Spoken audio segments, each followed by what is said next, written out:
Hey there, Grumpy Old Fart here. Due to YouTube's changing quote-unquote community standards, I created a channel called Grumpy Old Fart over on Rumble, a free speech alternative to YouTube. You can see all of my stuff over there, including my political and social commentary, as well as my current events videos.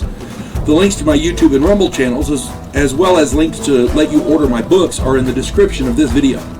If you enjoy my content, please like, share, subscribe, and comment. I welcome your comments, even if you disagree with me. Now, on with the video. Hey there, Grumpy Old Fart here. I'm doing a historic haunting video on the House of Death.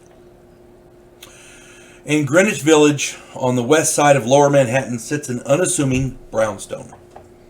It's a beautiful building erected in 1856. During its illustrious life, it has housed many of the city's elites, including the wife of the founder of the Metropolitan Underground Railroad and the Broadway Underground Railroad, Mr. James Borman Johnston.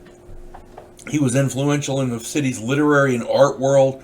After his death, his widow moved their daughters into the House of Death. Of course, I don't think she knew it was that at the time, or she probably wouldn't have. But they moved in there in the 1880s.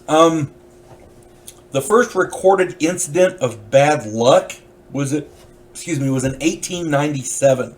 A boy suffered a broken leg when he was hit by a man riding a bicycle. The cyclist was arrested for that. Samuel Clemens, also known as Mark Twain, stayed at the house for just over 12 months. As a skeptic, he wrote of a clear and plain paranormal experience. I can't read my own writing. He witnessed a piece of wood moving through the air by itself. Being Mark Twain, he of course shot it with his pistol. Yeah, what is it? I don't know. Kill it. Oh my God. That's Mark Twain, you know. The piece of wood fell to the floor amidst drops of blood. Mark Twain maintained that the blood was from a rat. How you get that, I don't know. But a skeptic will be a skeptic no matter what. The House of Death has more than a score of ghosts inhabiting it. That's more than 20. Mark Twain, apparently, is one of them. He's been seen multiple times. His ghost has actually interacted with people, talking to them, that kind of thing. Monstrous dark shadows have been seen moving through the halls. A brave woman tried to touch one and said it was a substance without substance. It was chilly and damp like a marsh mist.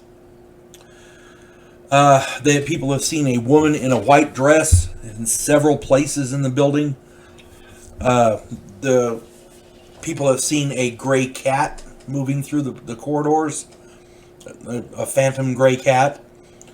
And one of the most tragic ones, there's a young girl roaming the halls. 10 deaths occurred in the house, the first of which was a dog. The deaths were caused by heart attacks, suicides, and murder, and they all came in rapid succession. On November 2nd, 1987, this is the worst one, oh my God. I had to put this in there because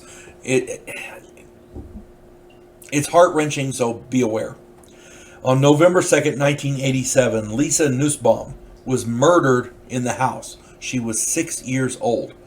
Her father apparently beat the poor girl to death while on a cocaine binge.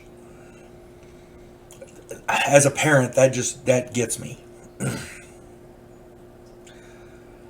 The ghostly happenings in the house spread to surrounding buildings.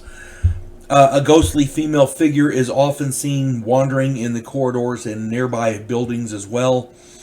The stairwell apparently seems to be the nexus of the ghostly activity in this building, in the House of Death. The antique stairs are dark and wide and evidently are where the ghosts prefer to dwell.